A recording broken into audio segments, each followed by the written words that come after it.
प्रकाशित वाक्य अंतिम जय।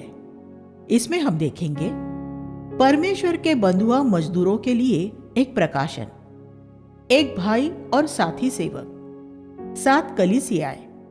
यहां ऊपर आ, सिंह मेमना है, मुहरों का खोला जाना, स्वर्ग में खामोशी, स्त्री और अजगर, 2 पशु, यीशु के शिष्य, मसीह की दुल्हन, बेबीलोन और आत्मिक वेश्यावृत्ति, 1000 वर्षीय राज्य और नया यरूशलेम। प्रकाशित वाक्य अध्याय 1 रेवोल्यूशन। प्रकाशन का अर्थ है एक अनावरण, एक पर्दे का हटाया जाना। हम कभी कभी देखते हैं कि एक प्रतिमा पर एक पर्दा होता है और वो पर्दा खींचने पर या हटाने पर किसी महान व्यक्ति की प्रतिमा दिखाई देती है। प्रकाशन ऐसा ही है। परमेश्वर ने पर्दा खींच दिया। परमेश्वर ने पर्दे को हटाकर यूहन्ना को 3 बातें दिखाई। 1, मसीह की महिमा में स्वयं मसीह के ऊपर से पर्दा हटाया, अध्याय 1। 2, मसीह और उसकी कलीसिया के ऊपर से पर्दा हटाया, कुछ कलीसियाओं की वास्तविक स्थिति दिखाई, अध्याय 2 और 3। मसीह और उसके राज्य के ऊपर से पर्दा हटाया, युग के अंत में सब कैसा होगा ये दिखाया, अध्याय 4 से 22। परमेश्वर के दासों के लिए एक प्रकाशन। 1:19 भी पुस्तक को 3 भागों में ही बांटता है। जो बातें तूने देखी है, अध्याय 1। जो बातें वर्तमान में है, अध्याय 2 और 3। और वे बातें जो भविष्य में होने वाली है, अध्याय 4 से 22। ये प्रकाशन सिर्फ यूहन्ना के लिए ही नहीं बल्कि मसीह के सभी दासों के लिए दिया गया है। 1:1। दास गुलामों के लिए इस्तेमाल होने वाला शब्द है। परमेश्वर के पास दास भी है और सेवक भी है। एक सेवक और एक दास में क्या फर्क होता है? अब क्योंकि गुलाम नहीं होते इसलिए हमें इस बारे में ज्यादा जानकारी नहीं है, लेकिन पहली शताब्दी में सभी लोग एक सेवक और दास गुलाम के बीच का फर्क जानते थे। एक सेवक को वेतन मिलता है और वो हर महीने उसे पाने का हकदार होता है, और अगर उसका मासिक वेतन उसे न मिले तो वो काम छोड़ सकता है। लेकिन एक गुलाम को कोई वेतन नहीं मिलता, उसके कोई अधिकार नहीं होते। अपने पूरे जीवन भर उसे सिर्फ सेवा करनी होती है और अपने काम के बदले में कुछ न मिलने की ही अपेक्षा रखनी होती है। एक सेवक उसके साथ दुर्व्यवहार होने पर रोमी सरकार से अपील कर सकता था, लेकिन एक दास उसके साथ दुर्व्यवहार होने पर किसी से कुछ नहीं कह सकता था। परमेश्वर के ऐसे सेवक हैं जो उसकी तब तक ही सेवा करते हैं जब तक वो उनकी देखभाल करता है, उन्हें खाना, कपड़ा, रहने की जगह और जरूरतें पूरी करने के लिए पैसा देता है। अगर एक दिन उन्हें उनकी प्रार्थना में मांगी वस्तुएं नहीं मिलती तो वे कुड़कुड़ाते हैं, शिकायत करते हैं और उसकी सेवा करना छोड़ देते हैं। वे अपने कुछ अधिकारों की मांग करते हैं। प्रभु, मैंने तेरे लिए ये किया है, अब तुझे भी मेरे लिए ये करना है। लेकिन परमेश्वर का एक दास अपने सारे अधिकार त्याग देता है। अगर परमेश्वर उसे खाना, रहने की जगह और पैसा देता है तो वो खुश होता है। अगर परमेश्वर उसे ये सब नहीं देता है तो वो तब भी खुश रहता है। वो तब भी आनंद पूर्वक उसका दास बना रहेगा। इसमें एक फर्क ये है कि उन दिनों दास अपने स्वामी के लिए मजबूरी और डर की वजह से काम करते थे, लेकिन हम परमेश्वर के लिए प्रेम की वजह से काम करने का चुनाव करते हैं। जैसा कि निर्गमन 21:5 में एक दास ने कहा, मैं अपने स्वामी से प्रेम करता हूँ, इसलिए मैं आजाद होकर कहीं नहीं जाऊंगा। प्रकाशित वाक्य की पुस्तक सही तरह सिर्फ पूरी तरह तभी समझी जा सकेगी जब आप परमेश्वर के एक दास होंगे, जब आप खुद को परमेश्वर को इस तरह सौंप देंगे कि फिर आप उससे कोई मांग न करें, जब आपको उससे ये शिकायत नहीं होती कि उसने आपके साथ क्या किया है और आपके लिए क्या नहीं किया है, या जो आपके विचार के अनुसार उसे करना चाहिए था। अगर आपका मनोभाव ये है प्रभु, मैं तुझसे प्रेम करता हूं, मैं तेरा दास हूं, मैं तेरे अलावा बाकी और किसी बात के लिए जीना नहीं चाहता। मैं तेरी सेवा धन के लिए या और पृथ्वी पर या स्वर्ग में मिलने वाले दूसरे किसी फायदे के लिए नहीं करता। अगर परमेश्वर के प्रति आपका ये मनोभाव है तो आप इस पुस्तक को समझ सकेंगे। अगर नहीं तो आप जीवन भर अपनी चतुराई भरी समझ का इस्तेमाल करते हुए इस पुस्तक का अध्ययन करते रहे और इस पुस्तक के प्रतीकों और चिन्हों की काल्पनिक व्याख्या करते रहे, फिर भी आप पूरी तरह गलत ही होंगे। आप पूरे जगत में से प्रकाशित वाक्य पर बहुत सी पुस्तकें पढ़कर बहुत से चतुराई भरे विचारों का संग्रह कर सकते हैं, लेकिन वह सत्य नहीं होगा और वह आपका जीवन नहीं बदलेगा। आप एक भ्रम के संसार में ही रहेंगे। इसलिए इस पुस्तक के पहले पद को अनदेखा न करें। ये बात हमेशा याद रखें कि यीशु मसीह का ये प्रकाशन परमेश्वर सिर्फ अपने दासों को देता है। यूहन्ना उन दासों में से एक था, इसलिए ये प्रकाशन उसकी समझ में आ गया। आज भी ऐसे दास हैं जो इसे समझ सकते हैं। पद 1:1 ये भी कहता है, उसने चिन्हित किया। केजीवी। चिन्हित शब्द का अर्थ है चिन्हों द्वारा दिखाया। यह हमें बताता है कि पूरी पुस्तक चिन्हों से भरी होगी। हम इनमें से कुछ चिन्हों को शायद सही तरह न समझ सके, लेकिन आप परमेश्वर के जितने ज्यादा दास गुलाम होंगे उतनी ही अच्छी तरह आप उन्हें समझ सकेंगे, और आप परमेश्वर के जितने कम दास गुलाम होंगे उतना ही आपको कम समझ आएगा। आज प्रकाशित वाक्य की बहुत सी व्याख्याएं हैं, क्योंकि जो व्याख्या कर रहे हैं वे दास नहीं है, वे शायद सेवक हैं। सेवक अपना मत व्यक्त कर सकते हैं, लेकिन ऐसे मत सिर्फ कूड़े के डिब्बे में डालने लायक ही होते हैं।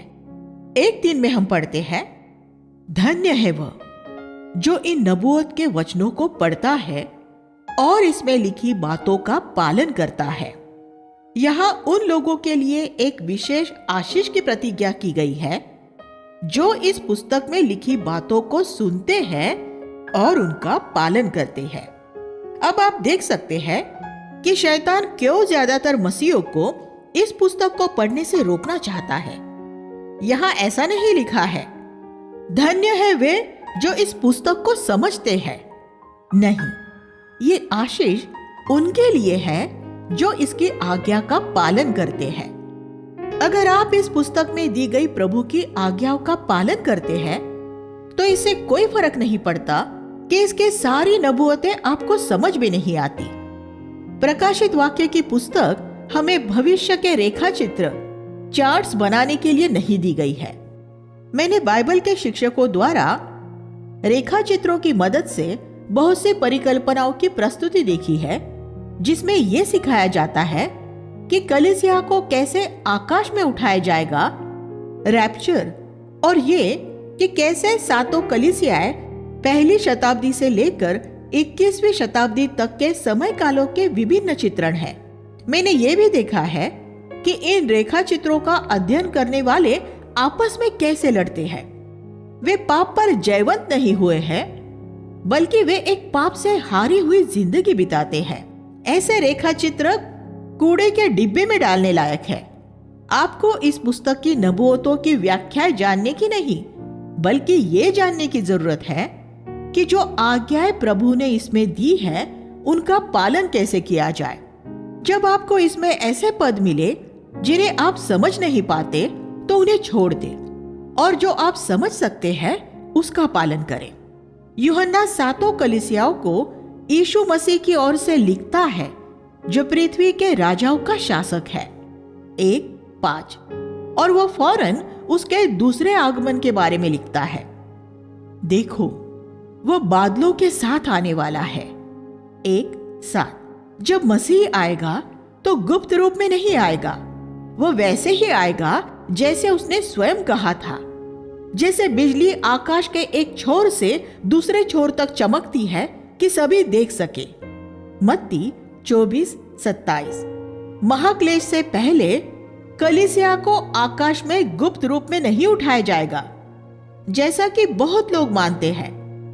मसीह का आना एक ही बार है, महाक्लेश के बाद, और तब कलीसिया उससे मिलने के लिए आकाश में उठा ली जाएगी। हमें आकाश में जाते हुए हर आंख देखेगी। एक भाई और सहकर्मी। 1:9 में हम देखते हैं कि यूहन्ना अपने आप को तुम्हारा भाई कहकर प्रस्तुत करता है। वो पोप यूहन्ना या बिशप यूहन्ना या रेवरेंड यूहन्ना या पास्टर यूहन्ना भी नहीं था। 95 साल की उम्र में भी वो सिर्फ भाई यूहन्ना ही था, एक सामान्य ऑर्डिनरी भाई, मसीह में बाकी सभी भाइयों की तरह। ये सभी मसीह अगुओं के अनुसरण के लिए एक अच्छा उदाहरण है। लेकिन मुझे यकीन है कि 95% कलीसियाई अगुए यूहन्ना के उदाहरण का अनुसरण नहीं करेंगे, क्योंकि उनका श्रेष्ठता का मनोभाव और अपने आप को दूसरे विश्वासियों से ऊंचा उठाने की लालसा उन्हें मजबूर करेगी कि वे अपने पद और प्रतिष्ठा बनाए रखें। उन्हें अपने शीर्षक बहुत प्रिय है। यीशु ने अपने शिष्यों से कहा कि वे सब आपस में भाई और सेवक हैं, और उसने उन्हें आज्ञा दी कि उनमें किसी का कभी कोई पद और शीर्षक न हो। मत्ती 23:8-11। लेकिन यह भी उन बहुत सी आज्ञाओं में से एक है जिसका पालन ज्यादातर मसीही नहीं करते। यूहन्ना भी क्लेश में सहभागी था। 1:9। प्रकाशित वाक्य की पुस्तक महाक्लेश के बारे में बहुत कुछ कहती है, लेकिन अगर किसी को महाक्लेश का प्रचार करना है तो यह जरूरी है कि वह पहले क्लेश में से गुजरा हो। इसलिए यूहन्ना को क्लेश में से गुजरना पड़ा था। वह पतमुस द्वीप पर कैद में था और वहां क्लेश सहते समय उसे यह दर्शन मिला कि कलीसिया कैसे महाक्लेश में से गुजरेगी। अगर आपने पतमुस में जाकर यूहन्ना से यह कहा होता, भाई कलीसिया महाक्लेश में से नहीं गुजरेगी, तो उसने ये कहा होता, भाई मैं इस समय क्लेश में से ही गुजर रहा हूं। क्या आपको लगता है कि महाक्लेश की पीड़ा उस पीड़ा से बढ़कर होगी जो मसीहों ने पिछले 2000 साल के कलीसियाई इतिहास में सही है, खास तौर पर वह जो पिछले 100 सालों में चीन, रशिया जैसे साम्यवादी देशों में सही गई है? क्या मसीह इतिहास के पहले 3 शताब्दियों के मसीहों से परमेश्वर को प्रेम नहीं था और उसने उन्हें गैर मसीहों के हाथों ऐसे भयानक क्लेश सहने दिए जिनमें उन्हें यातनाएं दी गई और दर्दनाक रीति से मारा गया? परमेश्वर मनुष्यों के हाथों अपने महानतम संतों को पीड़ा सहने देता है ताकि वे अपने विश्वास का प्रदर्शन करें और इस तरह मनुष्यों और दुष्टात्माओं के सामने उसके नाम की महिमा करें। यूहन्ना कहता है, मैं प्रभु के दिन आत्मा में आ गया। 1:10।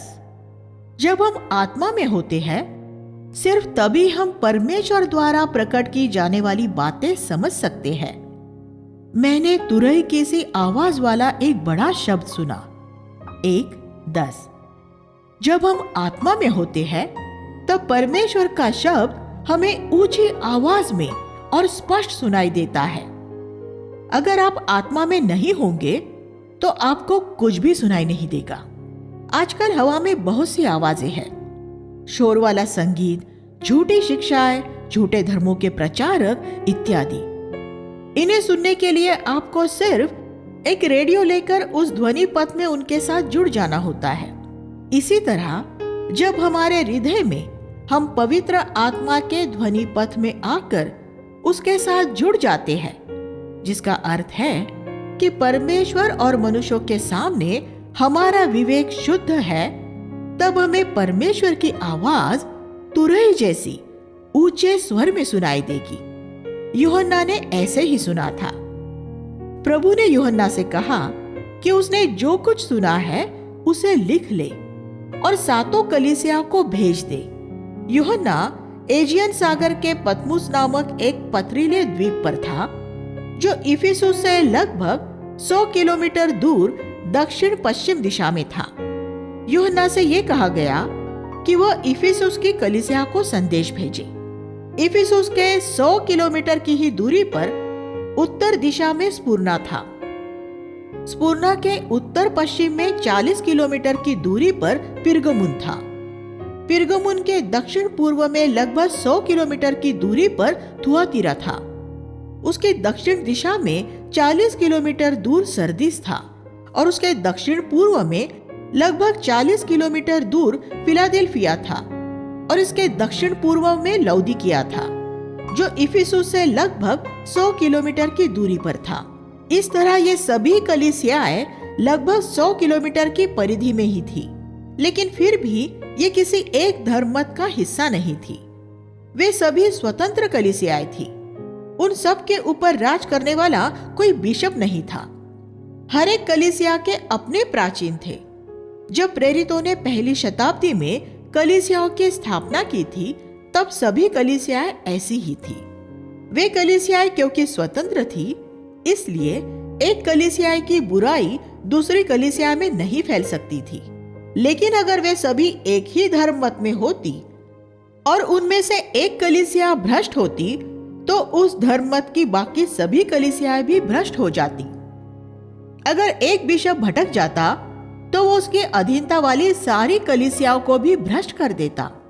इसलिए परमेश्वर की बुद्धि के अनुसार नई वाचा का नमूना यह है कि हर एक कलीसिया किसी धर्ममत का हिस्सा न होकर एक स्वतंत्र कलीसिया हो। इसलिए यूहन्ना से यह नहीं कहा गया था कि वह एशिया माइनर में कलीसिया को पत्र लिखे, बल्कि ये कि वह कलीसियाओं को पत्र लिखे। क्या आपको इसमें कोई फर्क नजर आ रहा है? परमेश्वर की नजर में भारत के कलीसिया जैसी कोई चीज नहीं है। भारत में कलीसियाएं हैं, लेकिन मनुष्य ने अपनी सोच समझ के इस्तेमाल द्वारा अनेक कलीसियाओं को एक धर्म मत में जोड़ दिया है और इस तरह सारी कलीसियाओं में भ्रष्टाचार फैल चुका है। जब यूहन्ना ने मुड़कर देखा तो उसे 7 शाखाओं वाला एक दीपदान नजर नहीं आया, जैसा कि पुरानी वाचा के मिलाप वाले तंबू में था। उसने 7 अलग दीपदान देखे। ये एक कलीसिया की 7 शाखाओं के नहीं, बल्कि 7 स्वतंत्र कलीसियाओं के प्रतीक थे और इन 7 दीपदानों के बीच में यीशु खड़ा था, जो इनमें से हर एक कलीसिया का सिर था। फिर यूहन्ना ने एक अलंकृत चिन्हों की भाषा में यीशु का बयान किया, ऐसे चिन्ह जो शुद्धता और सामर्थ्य के चिन्ह है। परमेश्वर का वचन उसके मुख से एक तेज दोधारी तलवार के रूप में निकल रहा था। 1:16। यूहन्ना, जो अंतिम भोज के समय यीशु की छाती पर सिर रखे हुए था, अब प्रभु के सम्मुख एक मृतक की तरह मुंह के बल गिर जाता है। यूहन्ना शायद उस समय पृथ्वी पर सबसे पवित्र मनुष्य रहा होगा और वह मुंह के बल धूल में जा गिरा। आपको भी जब कभी परमेश्वर की महिमा नजर आएगी तो आपके साथ भी यही होगा। आप अपने आप को नम्र और दीन कर लेंगे। जब आपको परमेश्वर की महिमा नजर नहीं आती, सिर्फ तभी ऐसा होता है कि आप गर्व से भर जाते हैं। यीशु ने यूहन्ना से, जिसने अनेक वर्षों तक सताव सहा था, वही बात कही जो उसने पृथ्वी पर रहते हुए प्रेरितों से कही थी, भयभीत न हो। 1:17। ये शब्द प्रकाशित वाक्य की पूरी पुस्तक में शुरू से आखिर तक गूंजता रहता है और भविष्य में जबकि हमारे सामने भी सताव और क्लेश की संभावनाएं तैयार हो रही है, तो हमारे पास भी यही शब्द आता है, भयभीत न हो।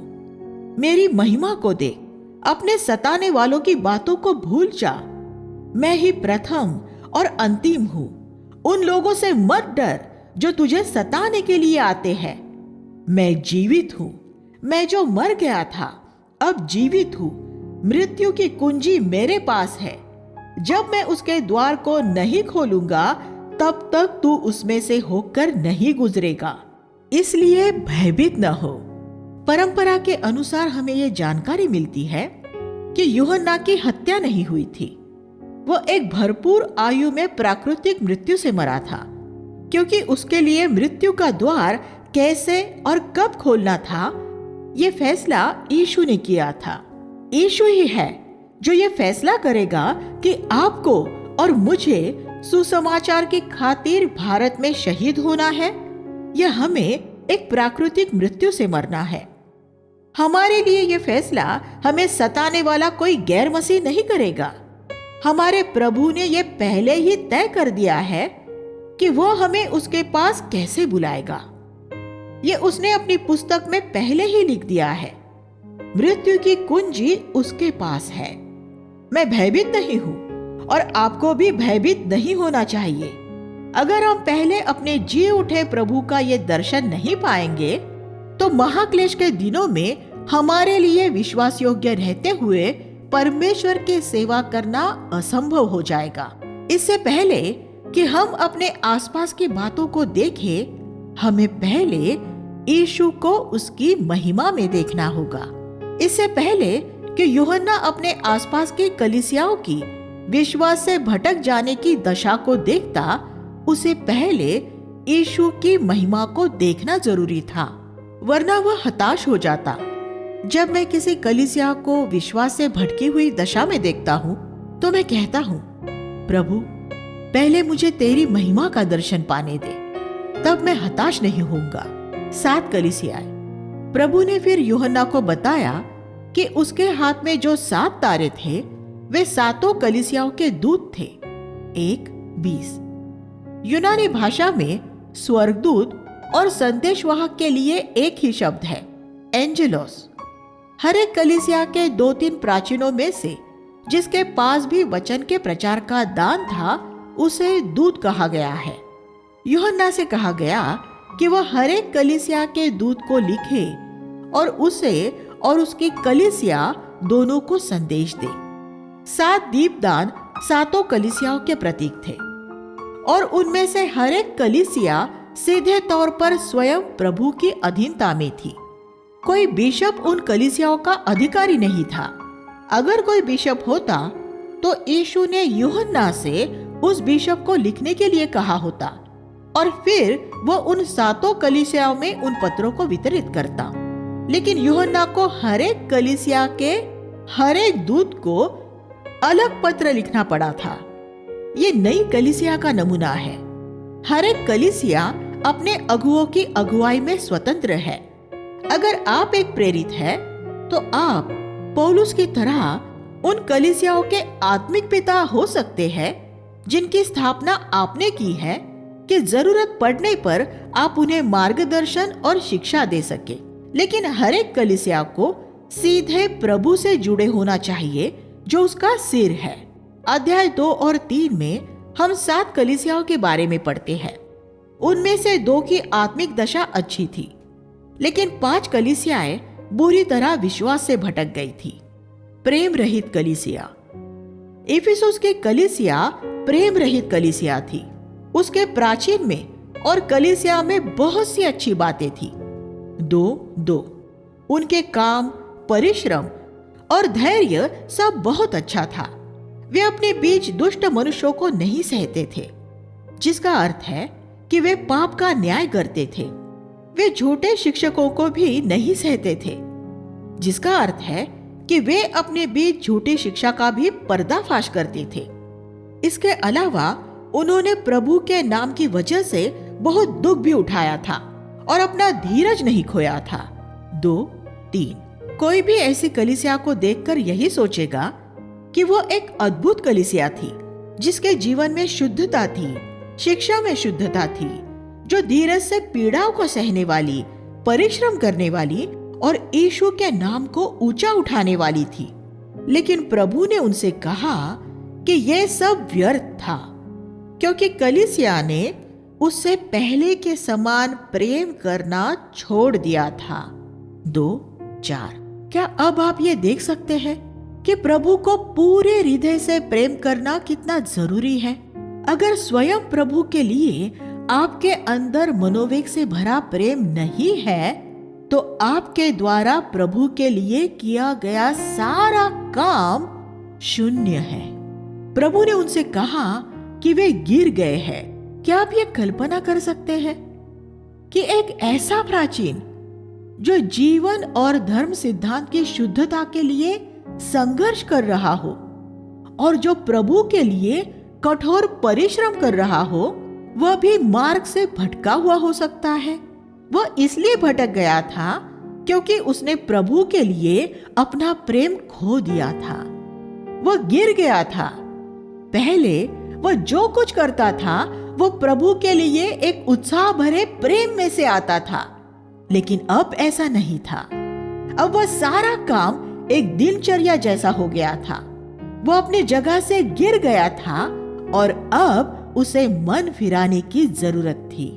जो संबंध यीशु हमसे चाहता है वह एक पति और पत्नी के वैवाहिक संबंध की तरह है। एक नई नवेली पत्नी अपने पति से प्रेम करती है और प्रेम से उसकी सेवा करने से उसे खुशी मिलती है।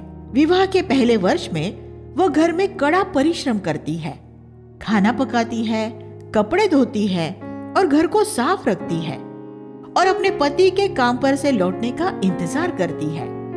और जैसे ही दरवाजे पर दस्तक होती है, वो अपने पति का अभिवादन करने के लिए द्वार की ओर दौड़ती है। वे खाना खाते समय और उसके बाद साथ बिताए हुए समय में आनंद मनाते हैं। लेकिन अगर आप 20 साल बाद उनके घर में जाए तो वहां बहुत कुछ बदल गया होगा। पत्नी अब भी खाना बनाती है, कपड़े धोती है और घर को साफ रखती है। लेकिन अब जब पति घर आता है तो वह दरवाजा खोलने नहीं जाती। पति के पास चाबी होती है और वह स्वयं ही अंदर आ जाता है। पत्नी ने पहले ही खाना खा लिया होता है और उसका पति अब स्वयं ही खाना लेकर खा लेता है। वह अब भी उसकी सेवा करती है, लेकिन उसके पति के लिए उसका प्रेम अब खत्म हो चुका है।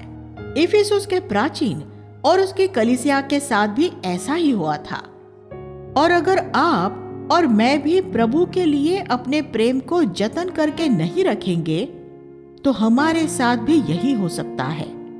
हम हमेशा ही ये कहने वाले हो, प्रभु मैं अपनी सेवकाई को नहीं, सबसे पहले और सबसे बढ़कर तुझसे प्रेम करता हूं। मैंने अब तक तुझसे जितना प्रेम किया है आज उससे बढ़कर करना चाहता हूं। एक अच्छा पति अपने पत्नी से क्या चाहता है? वह इस बात की परवाह नहीं करता कि वह खाना कितना अच्छा बनाती है और कपड़े कितने अच्छे धोती है। वह सबसे पहले यह चाहता है कि वह पूरे मनोवेग के साथ उससे प्रेम करे। हर एक साल में उसका प्रेम पिछले साल से बढ़कर हो। ऐसा विवाह एक अच्छा विवाह होता है और हमारे और प्रभु के बीच में भी ऐसा ही होना चाहिए। बहुत बार मैंने अपने बिस्तर पर लेटे हुए ये कहा है, प्रभु अगर एक दिन मुझे लकवा हो जाए और मैं दोबारा प्रचार न कर सकूं और अगर मुझे सारा दिन बिस्तर में ही रहना पड़े, तब भी मैं निरुत्साहित नहीं होऊंगा। मैं तब भी तुझे अपने पूरे हृदय से प्रेम करता रहूंगा। मैं इसी बात के लिए जीता हूं। मेरी सेवकाई मेरा परमेश्वर नहीं है। मैं चाहे एक और पुस्तक न लिखूं और एक और प्रचार न करूं, लेकिन मेरे प्रभु तेरे लिए मेरा प्रेम दिन प्रतिदिन बढ़ता रहेगा।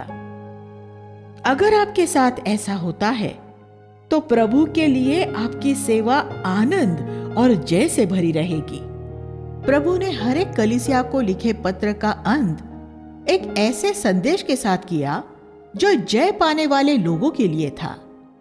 यह वह जय पाने वालों से कहता है, मैं तुझे जीवन के वृक्ष में से खाने के लिए दूंगा जो परमेश्वर के स्वर्ग में है। 2:7। जय पाने वालों को वह मिलेगा जिसे पाने से आदम चूक गया था। यह प्रतिज्ञा सबके लिए नहीं है, यह सिर्फ जय पाने वालों के लिए है। एक पीड़ा सहती कलीसिया। स्पुर्ना की कलीसिया एक पीड़ा सहती कलीसिया थी। वह बड़ा सताव सह रही थी। 2:9। ये झूठी शिक्षा जो आज हमारे बीच में प्रचलित है कि कलीसिया को महाक्लेश नहीं सहना पड़ेगा, स्पुर्ना की कलीसिया इस झूठ पर कभी विश्वास नहीं करती। प्रभु इस कलीसिया से खुश था क्योंकि क्लेशों के बीच में भी वह प्रभु के प्रति विश्वास योग्य बनी हुई थी। परमेश्वर अपने लोगों से प्रेम करता है और वह उन्हें शुद्ध करने के लिए सताव में से गुजरने देता है। क्लेशों ने इस कलीसिया को आत्मिक रूप में धनवान बना दिया था। 2:9 वे ऐसे लोगों द्वारा सताए जा रहे थे जो अपने आप को यहूदी परमेश्वर के लोग कहते थे, लेकिन वास्तव में वे शैतान की सभागृह थे। आज भी ऐसे लोग हैं जो अपने आप को मसीह कहते हैं, लेकिन जो ईश्वरीय लोगों को सताते हैं वे असल में शैतान की कलीसिया है। इस कलीसिया के लिए भी प्रभु का वही शब्द था जो यूहन्ना के लिए था, जो क्लेश तू सहने पर है उनसे न डर। 2:10 यही शब्द आज हम में से कुछ लोगों के लिए हो सकता है। शैतान तुम में से कुछ को बंदी गृह में डालेगा, लेकिन तुम भयभीत न होना। क्या शैतान परमेश्वर के सेवकों को बंदी गृह में डाल सकता है? अवश्य डाल सकता है। सभी प्रेरितों को इसका अनुभव हुआ था। हमें भी यह अनुभव हो सकता है। शैतान ऐसे मसीहों द्वारा आपको अदालतों में घसीट ले जा सकता है जो आपसे घृणा करते हैं। यीशु को भी धार्मिक लोगों द्वारा ही अदालत में ले जाया गया था और उन्होंने उसे मार भी डाला था। अगर आप प्रभु के पीछे हैं और उसके पद चिन्हों पर चल रहे हैं, तो जहां वह गया है आप भी वहां जाएंगे। अगर आपको कभी बंदी गृह में डाला जाता है, तो आपको यकीन होना चाहिए कि यह परमेश्वर की स्पष्ट अनुमति के बिना नहीं हो सकता। बाइबल में जो सबसे पहले लिखी गई पुस्तक है, अय्यूब की पुस्तक, वह हमें यह सिखाती है कि इससे पहले कि शैतान परमेश्वर के सेवकों को हाथ लगा सके, उसे परमेश्वर से अनुमति लेनी पड़ती है। और अगर परमेश्वर आपको बंदी गृह में डाले जाने की अनुमति देता है, तो वह इसलिए होगा कि तुम परखे जाओ। 2:10 परख एक परीक्षा होती है। अगर आप परीक्षा में पास होते हैं, तो आप अगली कक्षा में जाते हैं। इसलिए परमेश्वर की परीक्षाओं को तुच्छ न जाने। और अगर परमेश्वर आपकी परीक्षा जेल में लेना चाहता हो, तो उसके प्रश्न पत्र के जवाब देने के लिए वही तैयारी करें। आप जितनी ज्यादा परीक्षाओं में से गुजरेंगे, उतने आगे बढ़ते जाएंगे। तब बहुत से विश्वासियों की तरह आपको एक ही कक्षा में नहीं बैठे रहना पड़ेगा। हम यहाँ एक और सच्चाई देखते हैं। हमारे परखे जाने के समय की पूरी अवधि परमेश्वर तय करता है। यहाँ प्रभु ने उनसे कहा कि उनका परखे जाने का समय 10 दिन होगा। 2:10 11वें दिन वे मुक्त हो जाएंगे। परमेश्वर ने यह तय किया था कि अय्यूब को कितनी पीड़ा सहनी थी, पतरस को कितना समय कारावास में रहना था और इस कलीसिया में इन लोगों को कितना सताव सहना था। जिन पीड़ाओं में से आपको गुजरना होता है, उसकी अवधि परमेश्वर ही निश्चित करता है। आप इस समय किसी परीक्षा के बीच में हो सकते हैं, लेकिन याद रखें कि परमेश्वर ने आपकी परीक्षा के पूरे होने की तिथि पहले ही तय कर रखी है। क्या ये जान लेना हमारे लिए भली बात नहीं है? अंत तक विश्वास योग्य है। प्रभु ये कहने के साथ ही उन्हें जीवन का मुकुट देने की प्रतिज्ञा करता है। प्रभु यहाँ जय पाने वालों से यह प्रतिज्ञा करता है कि उन्हें दूसरी मृत्यु से कोई हानि न होगी। 2:11 एक सांसारिक कलीसिया। पिरगमुन की कलीसिया एक सांसारिक कलीसिया थी।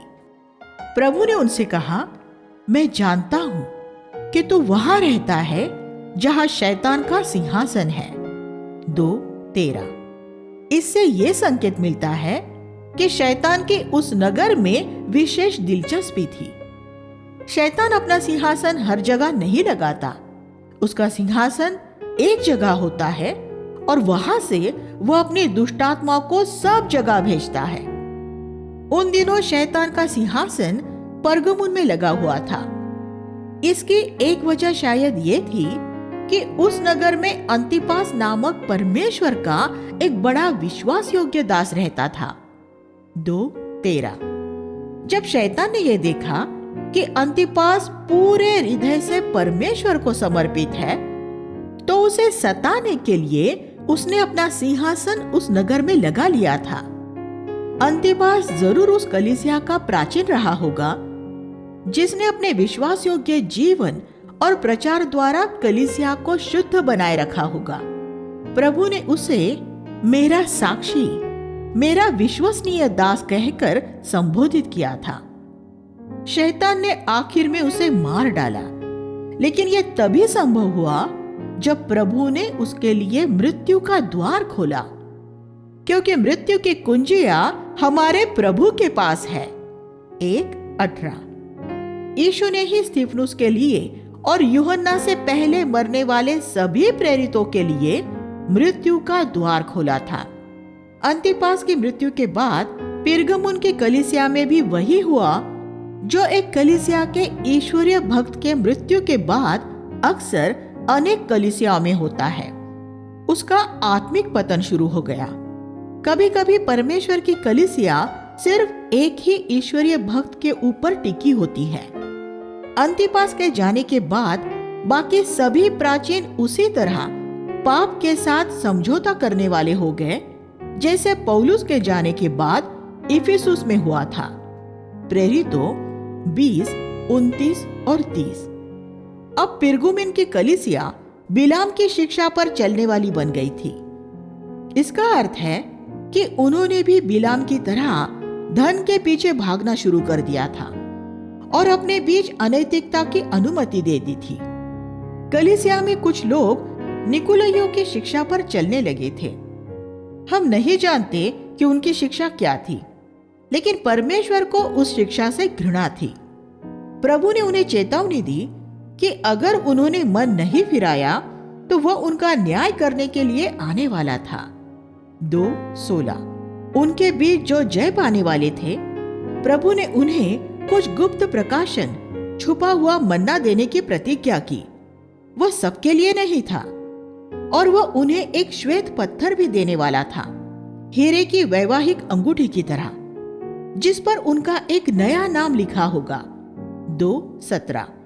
दूसरे शब्दों में, प्रभु जय पाने वालों के साथ ऐसा व्यवहार करने वाला था जैसा एक पति अपनी प्रिय पत्नी के साथ करता है। एक व्यभिचारी कलीसिया। थुआतीरा की कलीसिया एक व्यभिचारी कलीसिया थी। उसमें बहुत काम हो रहा था और प्रेम, विश्वास, धीरज और सेवा भी थी, लेकिन इन सब के साथ साथ उनके बीच में आत्मिक व्यभिचार भी था। उनके बीच में एक स्त्री थी जिसे प्रभु ने इजेबेल कहा। वह शायद कलीसिया के प्रेरित की पत्नी होगी, क्योंकि स्त्री शब्द का अनुवाद पत्नी भी हो सकता है। इस कलीसिया का प्राचीन उसकी पत्नी के वश में था। शायद प्राचीनों की सभा में कुछ निर्णय लेने के बाद जब वह घर लौटता था, तब उसकी पत्नी उसे मजबूर करती थी कि वह अपने फैसले बदल दे, और वह प्राचीन एक दूसरी सभा बुलाकर अपनी पत्नी के सुझाव के अनुसार अपने फैसले बदल देता था। आज भी बहुत सी कलीसियाओं में ऐसी बातें हो रही है। ऐसी इजेबेल आज भी है जो कलीसिया के प्राचीनों को अपने वश में किए हुए है। इजराइल की रानी इजेबेल ने अपने पति अहाब को अपने वश में किया हुआ था। वह एक ऐसा कमजोर पुरुष था जिसकी पत्नी उसके साथ अपनी मनमानी करती थी। अनेक कलीसियाएं प्राचीन ऐसे ही होते हैं। उनकी आत्मिक रीढ़ की हड्डी नहीं होती, उनकी पत्नियां उन्हें चलाती हैं।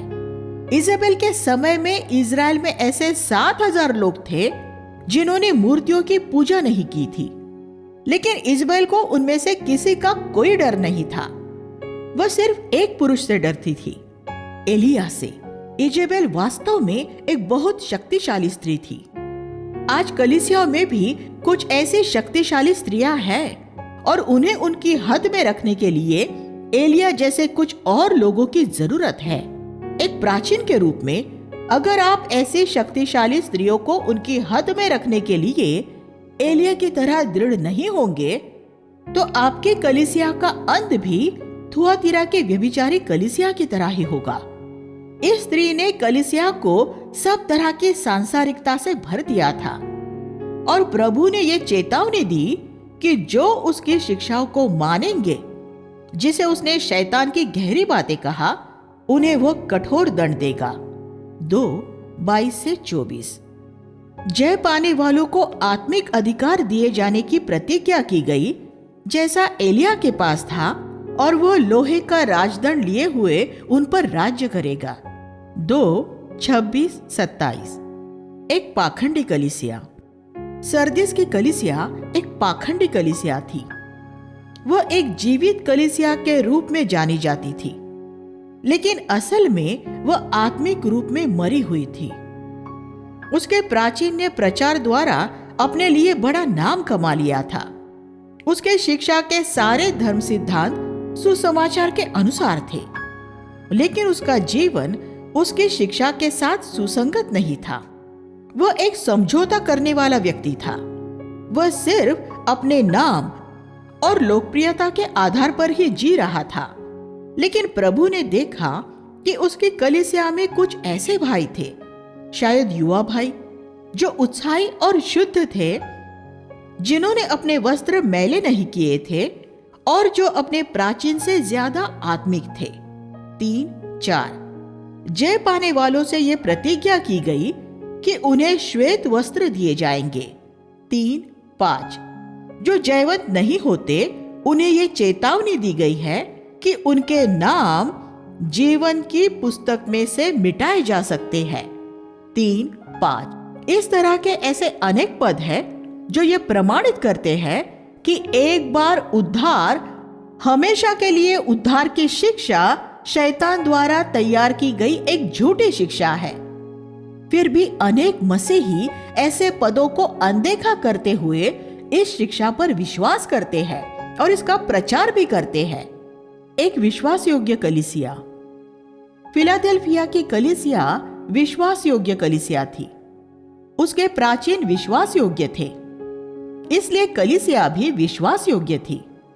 प्रभु ने उसे कहा, मैंने तेरे लिए एक द्वार खोल रखा है जिसे कोई बंद नहीं कर सकता। 3:8। जब हमारे लिए प्रभु कोई द्वार खोलता है तो उसे कोई बंद नहीं कर सकता। वह कहता है, मेरे पास कुंजियां है, जब मैं खोलता हूं तो कोई मनुष्य बंद नहीं कर सकता। 3:7। हमें हर एक द्वार को पीटने की जरूरत नहीं होती। हमारे द्वार उन्हें छुए बिना ही हमारा प्रभु हमारे लिए सही द्वार खोलता है। वे हवाई अड्डों पर लगे ऐसे स्वचालित दरवाजों की तरह होते हैं जो नजदीक जाते ही खुल जाते हैं। क्या आप अपनी सेवकाई के लिए द्वार खोज रहे हैं? क्या आप उस द्वार को खुद ही खोलने का प्रयास कर रहे हैं, या इस इंतजार में है कि कोई प्रभावशाली व्यक्ति आपके लिए उस द्वार को खोलेगा? क्या आप किसी दूसरे की सेवकाई का लालच कर रहे हैं? ऐसा करना दुष्टता होगी।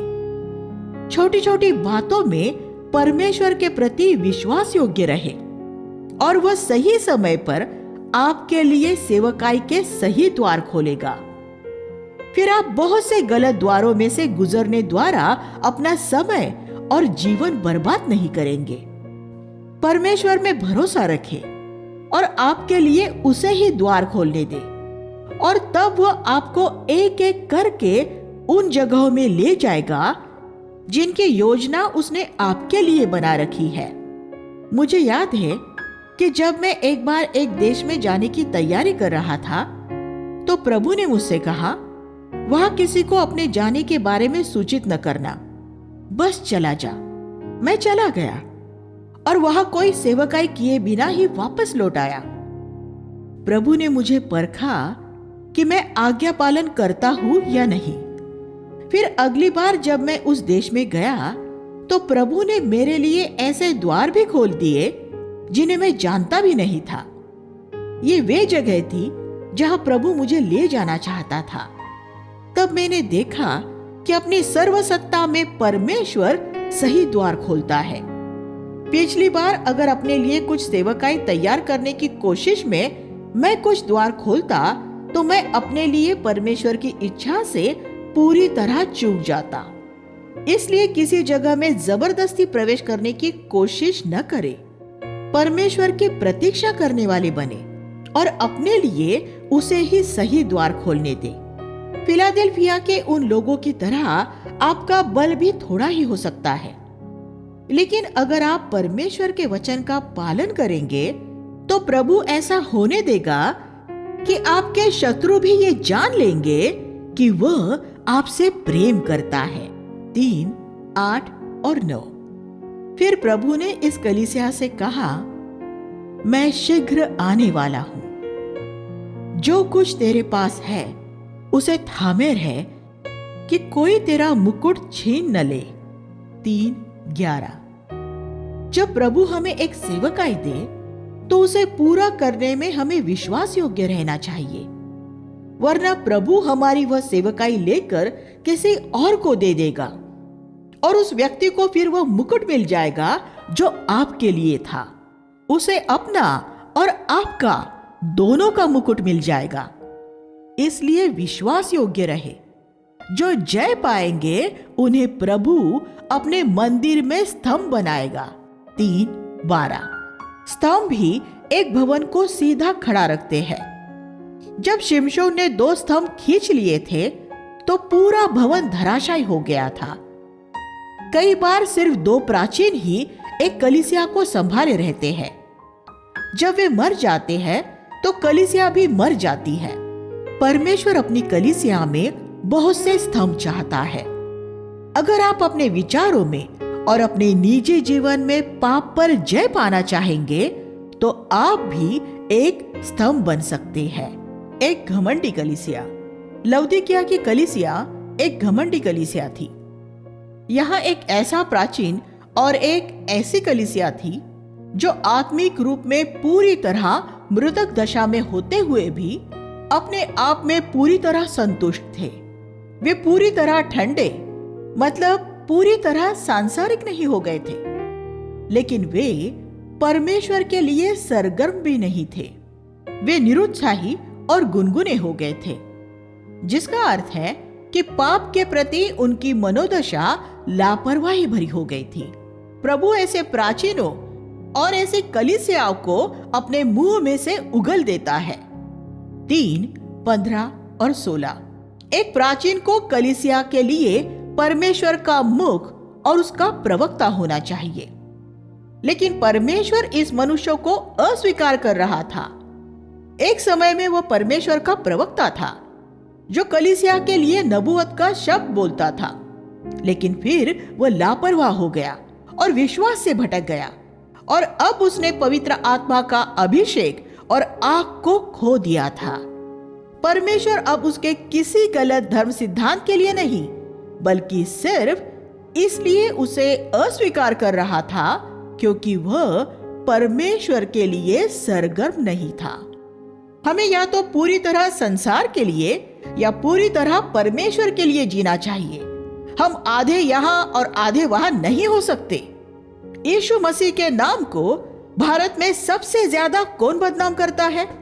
गैर मसीही नहीं, क्योंकि वे तो उसका नाम ही नहीं लेते हैं। लेकिन गुनगुने मसीह जो विश्वासी होने का दावा करते हैं, लेकिन धन और पाप में भोग विलास से प्रेम करते हैं और संसार के लिए जीते हैं। हम या तो मसीह के लिए सरगर्म होकर पूरी तरह परमेश्वर की महिमा के लिए जिए या फिर पूरी तरह सांसारिक हो जाए। सिर्फ यही 2 विकल्प है, तीसरा कोई विकल्प नहीं है। लौदीकिया की कलीसिया का यह विश्वास नहीं था कि उनके लिए प्रभु की यह ज्यादा इच्छा थी कि गुनगुने होने के बजाय वे पूरी तरह ठंडे और सांसारिक होते। आज भी ज्यादातर मसीह ये नहीं मानते। जब मसीह लौटकर आएगा और आप उसके सामने खड़े होंगे तो आप ये देखेंगे कि हर एक गुनगुना व्यक्ति उसके द्वारा अस्वीकार कर दिया गया है। हर एक गुनगुना मसीह, चाहे वह कलीसिया का प्राचीन भी क्यों न हो, यीशु द्वारा उगल दिया जाएगा। अगर आप ये नहीं मानते तो आपको ईमानदारी दिखाते हुए अपनी बाइबल में से इस पद को प्रकाशित वाक्य 3:16 मिटा देना चाहिए। मैं इस पर विश्वास करता हूं, मैं इसका प्रचार करता हूं और मैं हमेशा इसकी ज्योति में अपना न्याय करता रहता हूं। ये अंतिम कलीसिया इतनी बुरी थी कि इसकी किसी भी बात में प्रशंसा करने के लिए प्रभु के पास कुछ भी नहीं था। वो उसके द्वार के बाहर खड़ा अंदर आने के लिए खटखटा रहा था। 3:20। ज्यादातर मसीह ये पद अविश्वासियों को सुनाते हैं, लेकिन असल में ये पद प्रभु द्वारा कलीसिया के प्राचीन को बोला गया था। उस प्राचीन के जीवन में सब कुछ इतना बिगड़ चुका था कि मसीह स्वयं उसके जीवन के बाहर था और अंदर आने की कोशिश कर रहा था, और मसीह उसके कलीसिया से भी बाहर था। उस कलीसिया के अंदर वे स्तुति के गीत गा रहे थे और परमेश्वर के वचन का प्रचार कर रहे थे, लेकिन प्रभु उसके द्वार के बाहर इंतजार कर रहा था। आज अनेक कलीसियाओं और प्राचीनों की यही दशा है। अगर दूल्हा कलीसिया के द्वार से बाहर है तो दुल्हन को कहाँ होना चाहिए? दुल्हन भी उसके साथ द्वार के बाहर ही होगी। मैं ऐसी किसी कलीसिया के अंदर बैठना न चाहूंगा जहां मेरा दूल्हा उसके द्वार के बाहर हो। अगर मैं प्रभु की विश्वास योग्य दुल्हन हूं और उन्होंने उसे अस्वीकार कर दिया है, तो वे मुझे भी अस्वीकार कर देंगे। ये दुखद बात है कि आज ऐसी कलीसियाएं हैं जिन्होंने मसीह और उसके वचन को अस्वीकार कर दिया है, लेकिन उन कलीसियाओं के अंदर विश्वासी मौजूद है। इससे यही प्रमाणित होता है कि वे मसीह के दुल्हन का हिस्सा नहीं है। अगर वे उसका हिस्सा होते तो वे प्रभु के साथ उस कलीसिया के द्वार के बाहर होते। ये कठोर शब्द है, लेकिन ये बाइबल की अंतिम पुस्तक में प्रभु के शब्द है।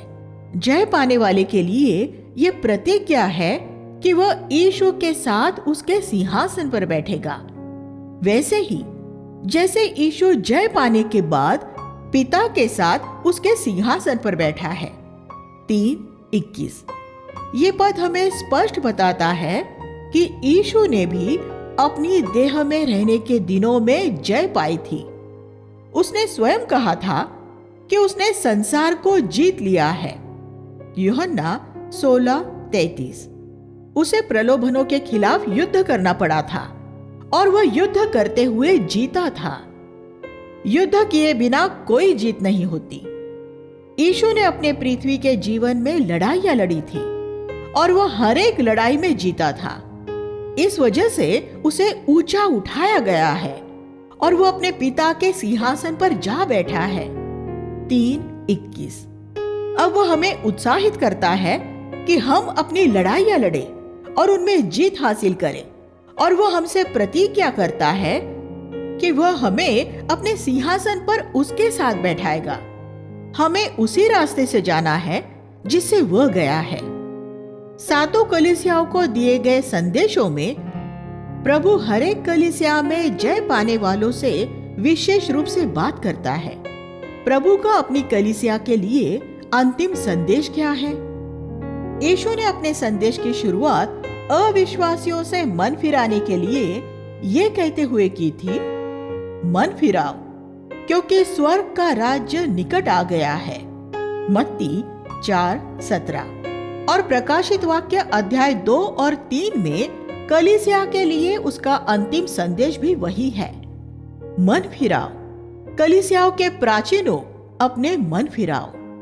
प्रकाशित वाक्य का दोहरा संदेश है, मन फिराओ और जय पाओ। अगर आपको इन दो संदेशों ने जकड़ लिया है तो आपने प्रकाशित वाक्य की पुस्तक के मुख्य सत्यों को समझ लिया है। आपको बहुत से प्रचारकों द्वारा प्रकाशित वाक्य पर दिए गए संदेशों में भविष्य के बारे में दिखाए जाने वाले रेखा चित्रों को समझने की कोई जरूरत नहीं है। आपको सिर्फ जय पाने वाला होना है।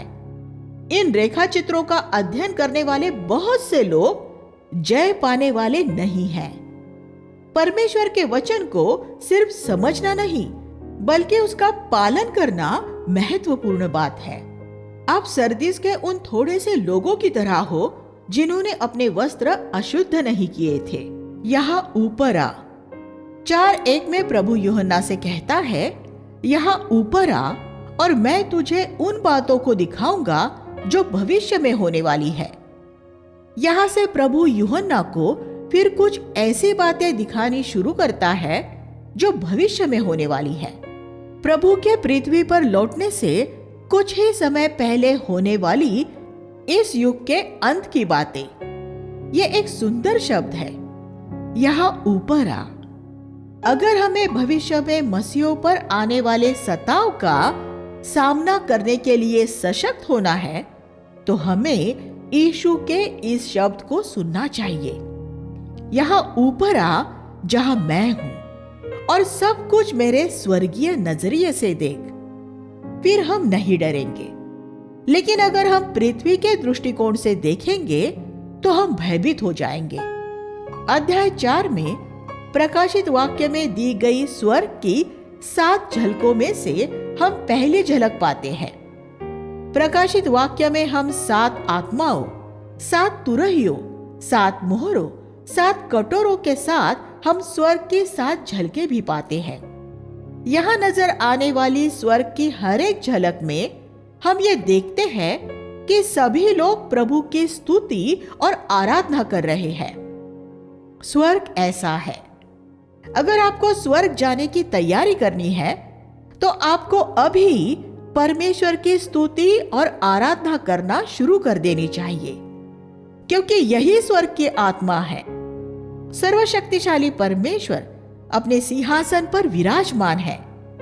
प्राचीन अपने मुकुट सिंहासन के सामने डालकर प्रभु के सामने मुंह के बल गिरते हैं और उसकी स्तुति करते हैं। 4:10। कोई अपने जीते हुए मुकुटों पर अभिमान नहीं कर रहा है। वे उन्हें प्रभु के सामने डालकर कहते हैं, हे प्रभु, सिर्फ तू ही इस योग्य है। जब ईश्वरीय लोग परमेश्वर से उनके द्वारा पृथ्वी पर किए गए विश्वास योग्यता के कामों के लिए पुरस्कार पाएंगे तो उनमें से हर एक यही कहेगा, प्रभु, ये मुकुट मेरे सिर पर नहीं रहेगा, क्योंकि वास्तव में ये तेरा ही है। तूने मुझे जीने के लिए और तेरी सेवा करने के लिए कृपा दी। मैं तो बस तेरे करोड़ों सेवकों में से एक हूं। सिर्फ तू ही इसके योग्य है। हर एक सच्चे ईश्वरीय भक्त का यहाँ पृथ्वी पर भी यही मनोभाव होता है। सिंह एक मेमना है। अध्याय 5 में यूहन्ना ने एक पुस्तक देखी। उसने एक आवाज को यह कहते हुए सुना, इस पुस्तक को खोलने और उसकी मोहरों को तोड़ने योग्य कौन है? यह हमारे छुटकारे के बारे में है। इसी दृश्य का पुरानी वाचा की व्यवस्था में बड़ा सुंदर चित्रण है कि अगर एक व्यक्ति इतना गरीब हो जाए कि वह अपने आप को एक दास के रूप में बेच दे तो उसका भाई या निकट कुटुंबी छुड़ौती की रकम देकर उसे छुड़ा सकता है। ले व्यवस्था 25:47-48। रूत के पुस्तक में हम धनवान बोझ को उसके संबंधी की विधवा रूत के साथ विवाह करते हुए और उसे और उसकी भूमि को छुड़ाते हुए पाते हैं। रूत 4:1-10। वह बोझ मसीह का चित्र है और रूत कलीसिया का चित्र है, एक तुच्छ गैर यहूदी जिसे बोझ ने छुड़ाया और उससे विवाह किया। व्यवस्था के अनुसार सिर्फ एक भाई या कुटुंबी द्वारा ही यह छुटकारा हो सकता था। इसलिए यीशु देह में हमारा निकट कुटुंबी, हमारा रिश्तेदार, हमारा भाई बनकर आया ताकि हमें छुड़ा सके। 5:5 में हम एक प्राचीन को यूहन्ना से यह कहता हुआ पाते हैं, मत रो, देख, यहूदा का सिंह विजयी हुआ है। यूहन्ना सिंह को देखने के लिए मुड़ा, लेकिन उसे एक मेमना नजर आया। 5:6। सिंह एक मेमना है। एक सच्चा ईश्वरीय व्यक्ति सिंह और मेमना दोनों होता है। एक प्रचारक पुलपिट में शैतान के सामने एक सिंह होना चाहिए और लोगों के बीच में मेमना होना चाहिए। यीशु ने पुस्तक ले ली। वहां आपको सैकड़ों सालों से संतों द्वारा की गई प्रार्थनाओं का परिणाम नजर आता है। 5:8। पूरे जगत में अनेक शताब्दियों से मसीही लोग प्रार्थनाएं कर रहे हैं, हे हमारे पिता, तू जो स्वर्ग में है, तेरा नाम पवित्र माना जाए, तेरा राज्य आए, तेरा राज्य आए, तेरा राज्य आए। और अंततः अब राज्य के आने का समय हो गया है।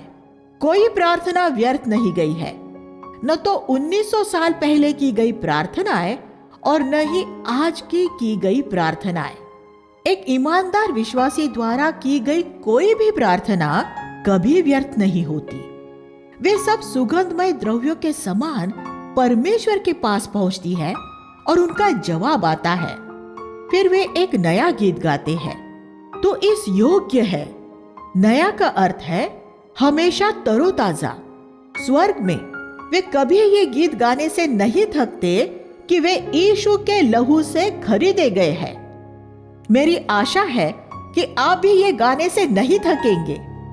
मेरी प्रार्थनाओं में एक प्रार्थना ये रही है, प्रभु, कलवरी पर यीशु की मृत्यु का सत्य मेरे लिए कभी बासी न हो जाए।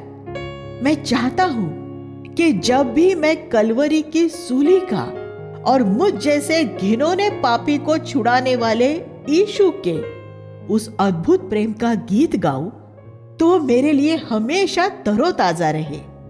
मैं हर बार जब भी गाऊं तो ऐसे गाऊं मानो मैं इस सत्य को पहली बार सुन रहा हूं। तब मैं स्वर्गीय संगीत के साथ सुसंगत हो जाऊंगा। पवित्र आत्मा इसे हमारे लिए हमेशा तरोताजा रख सकता है। फिर हम देखते हैं कि करोड़ों स्वर्गदूत और सारी सृष्टि मिलकर प्रभु की आराधना और स्तुति कर रही है। 5:11-13 मुहरों का खोला जाना। अध्याय 6 में हम देखते हैं कि कुछ मुहरें खोली जाती है और अंत के समय के बारे में जो यीशु ने कहा था, मत्ती 24 और लूका 21, 25 और 26 में वैसी विभिन्न घटनाएं घटने लगती है।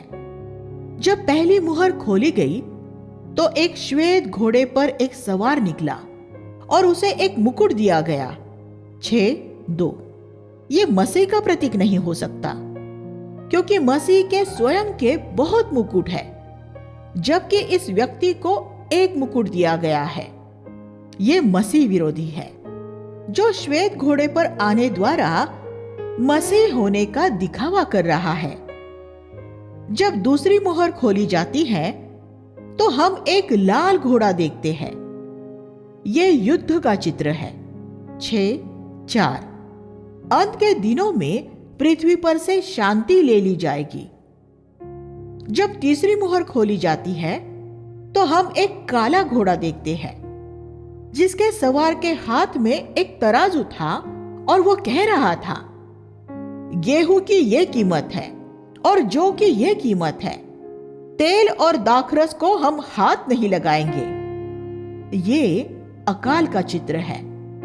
अकाल के समय यह एक दिलचस्प बात होगी कि गेहूं और जौ जरूरी वस्तुएं महंगी हो जाएगी, लेकिन भोग विलास की वस्तुएं, तेल और दाखरस इस महंगाई से प्रभावित नहीं होंगे।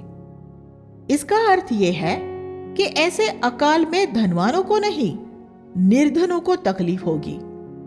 हम अपने आसपास आज ये होता हुआ देख रहे हैं। सभी जगह धनवान और ज्यादा धनवान हो रहे हैं और निर्धन और ज्यादा निर्धन हो रहे हैं। जब चौथी मुहर खोली गई तो हम एक मटमैले घोड़े को देखते हैं, जिसके सवार का नाम मृत्यु है, और वह बहुत लोगों का संहार करता है और वह बहुत लोगों का संहार करता है। 6:8 जब पांचवी मुहर खोली गई तो यूहन्ना ने शहीदों के जीव देखे।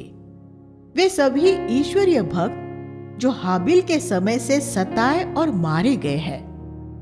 हाबिल के लहू ने न्याय के लिए दुहाई दी थी। उत्पत्ति 4:10 और पुरानी वाचा के पूरे समय काल में अनेक नबियों के बहाए गए लहू ने भी न्याय के लिए दुहाई दी है। जब यूहन्ना ने यह पुस्तक लिखी सन 95 ईस्वी में, तब तक बहुत मसीही शहीद नहीं हुए थे। पुरानी वाचा के वे संत पुकार कर कह रहे थे प्रभु, तू कब तक न्याय न करेगा और पृथ्वी के निवासियों से कब तक हमारे लहू का बदला न लेगा।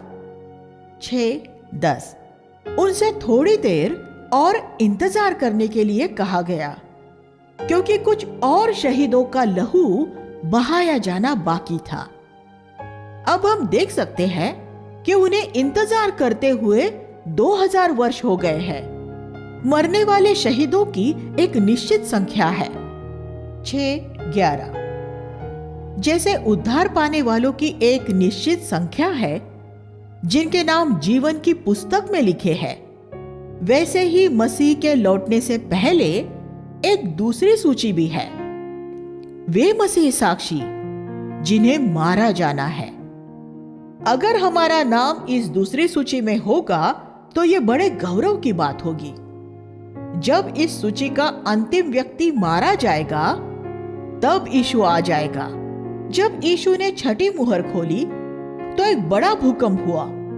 सूर्य अंधकारमय हो गया, चंद्रमा लहू के समान लाल हो गया, आकाश के तारे गिर पड़े, आकाश फट गया, पर्वत और द्वीप अपने स्थानों से हट गए और पृथ्वी के राजा गुफाओं में छुपने के लिए भाग गए।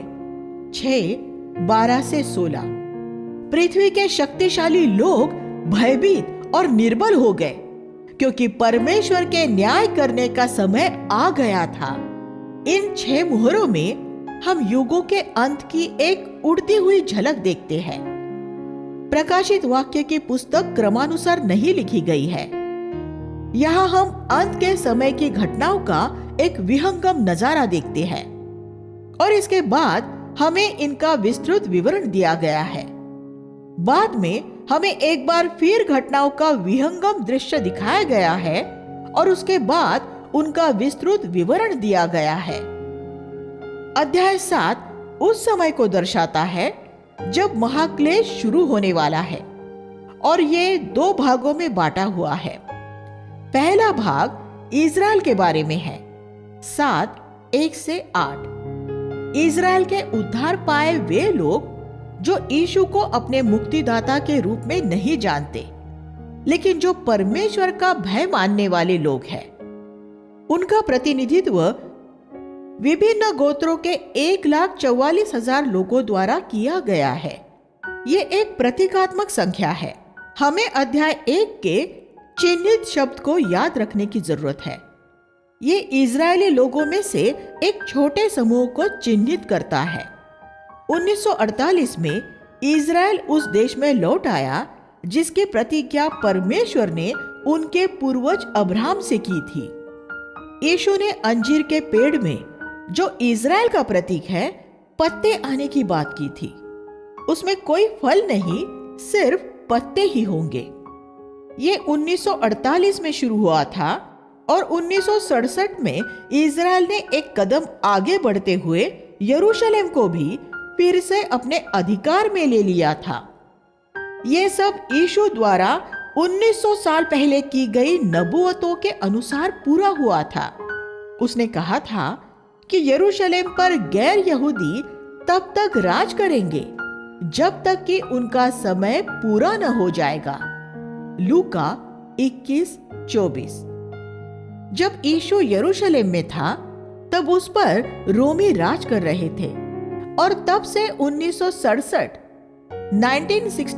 तक यरूशलेम यीशु की नबूवत के अनुसार हमेशा किसी न किसी विदेशी शासन के अधीन रहा था। महाक्लेश के समय परमेश्वर का भय मानने वाले ऐसे इजरायली होंगे जिन पर परमेश्वर द्वारा मोहर लगाई जाएगी। फिर 7वां अध्याय 9 से 17 में हम एक और समूह देखते हैं।